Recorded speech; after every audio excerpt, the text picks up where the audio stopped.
à une tentative de meurtre après avoir jeté 2 passagers clandestins tanzaniens terrifiés dans un océan infesté de requins par crainte d'attraper le coronavirus. Mesdames et messieurs, bonjour, bonsoir et bienvenue sur Encoincho Info. Alors, comme je vous disais tout à l'heure, il y a 2 Tanzaniens de 30 ans et 20 ans. La photo que vous voyez là, c'est Hassan Radjabou, 30 ans. Ils ont été invités à se diriger vers la terre en utilisant leurs mains comme de pagaie. Donc, ces Chinois-là, ils ont peur d'attraper les coronavirus. Comme maintenant, les Chinois, ils cherchent à inverser les responsabilités de cette pandémie. Maintenant, c'est l'Africain qui doit porter le chapeau par rapport à la pandémie qui sévit dans le monde. Et sachant que cette pandémie a commencé en Chine.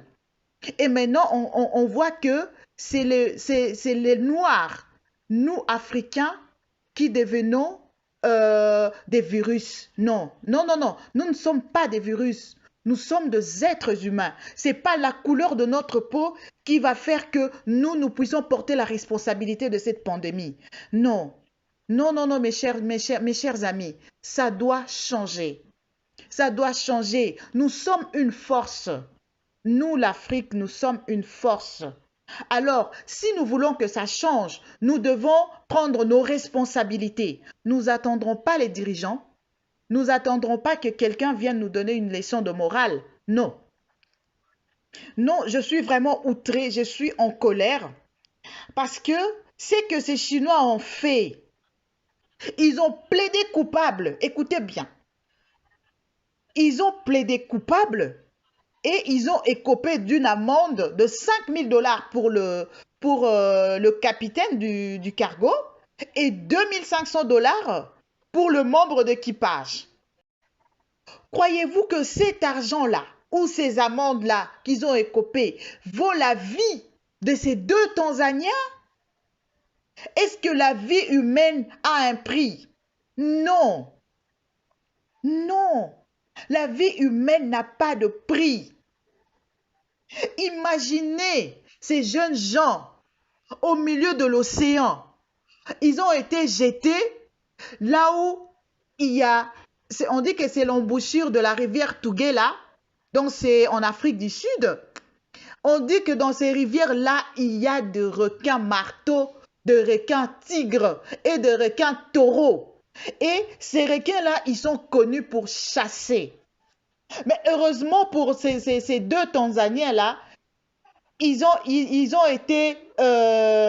échoué sur la plage des Inkwasi et 3 jours plus tard, on les a retrouvés. Donc ça, c'est un miracle divin. Mais on ne va pas toujours être là à attendre le miracle de Dieu. Nous sommes là, nous devons agir. Agissons. J'appelle à tous mes frères et sœurs. Arrêtez d'acheter chinois. D'ailleurs, j'étais en train de préparer une vidéo par rapport à ça. Tout ce qui vient de la Chine, là, c'est faux. Ce sont des choses qu'on a mélangées. Imaginez-vous les Chinois quand ils viennent en Afrique, ils n'achètent rien. Tout vient de Chine. Ils ne consomment jamais local. Parce qu'ils savent tout ce qu'ils mettent dans le produit. Je vous demande, c'est si toi et moi aujourd'hui prenons la décision de ne pas mettre nos pieds dans un magasin chinois. Ça va cesser. Ça va cesser si toi et moi prenons conscience que notre héritage est en danger. Ça va cesser. Tout ça avec détermination jusqu'au bout. Il faut que ça change. Nous devons récupérer nos terres. Nous devons récupérer notre dignité, notre respect. Et on doit prendre conscience. On t'envoie en plein océan, on te jette en plein océan. Tu y vas. Tu sais que tu vas aller mourir, mais tu y vas quand même. Il faut te défendre avant, même si tu sais que tu vas mourir, tu te défends jusqu'à la fin. Tu te défends. Vraiment. Nos jeunes frères, qu'est-ce qui se passe? Pourquoi on a perdu espoir? On doit faire renaître l'espoir en nous, l'espoir aux jeunes, pour que la vie demain soit meilleure. Merci beaucoup de m'avoir écouté. Euh, Partageons le message, sensibilisons autour de nous. Voilà. Je vous retrouve demain pour une nouvelle vidéo. N'oubliez pas de vous abonner et activer la cloche de notification. Peace and love. Ciao.